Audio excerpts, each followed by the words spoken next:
So here's a question. What's the first thing that comes to your mind when you think of comic books or comics in general?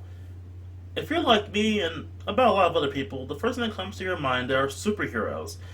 And you've guessed the theme for today's webcomic. Today we have Spinerette, a comic that obviously has inspirations in Spider-Man as well as Marvel Comics. But this is a fun-loving parody of superhero comics and a good comic in its own right. So let's begin with the summarization. This comic is produced by Croco Studios, which is written by Crazy Crow, aka Sean Lindsay.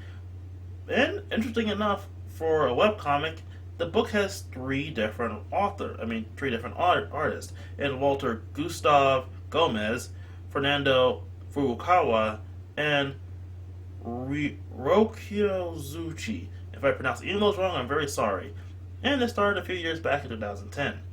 The basic premise is Mount Manor lab assistant Heather Brown, while cleaning the lab, has a freaky lab accident, and the end result gets her spider powers. She grows four extra arms and gains the ability to shoot webs, jokingly from her butt. With these new powers, she rather excitedly leaps at the opportunity to become a superhero, but quickly learns that this kind of life isn't always the easiest. She also quickly joins up with the superhero team and deals with the issues of various issues that every superhero has to deal with. Her arch nemesis, changing her costume to the Marvel lawsuits, that's actually kind of a funny joke. The issues of having lived with six arms. And yeah, the series is very rooted in comedy.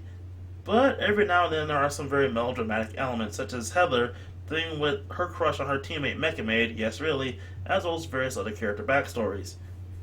Honestly, this is a rather recurring joke, as whenever a new character shows up, they always feel inclined to give their backstory to the main cast, such as when time-traveling Ben Franklin showed up, yes really. As stated, the book does have its origins in parodying superhero comics, but before long starts paying the various tropes straight. Honestly, sometimes it works, sometimes it doesn't. You just gotta run the gambit with these kind of things. Now, honestly, when you read the webcomic, you'll find out some of the books are not able to read online. That's because these are exclusively physical books. You can only read previews of these online books. Only read previews of the books that are physical online. Yes, it runs a gambit of running some books online, some books physically. While this honestly can be quite annoying, as it feels like we're not getting the complete work, overall, the books that are only physical seem to be less plot important to whatever little plot there is here. And of course, there are physical books that you feel like just ordering the books and putting them on your bookshelf, which I don't blame you for.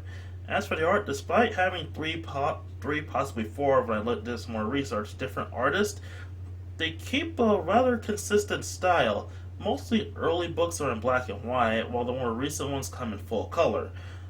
And they all keep their rather simple manga-style work. Hell, the series even goes meta at some point, as it goes full parodying things like Silver Race, 90s comics, and whatnot. Honestly, due to the books having little connection to one another outside of a few callbacks, you can honestly read these books as separate adventures that just happen to feature the same cast of characters. There may be some character development in one book, but honestly speaking, outside of a callback, it's not that important to the overall work as a whole. Again, overall, I recommend that you at least take a look at this. It's pretty interesting, and it's a pretty fun ride nonetheless. So, with that said, I'll be seeing you all next time.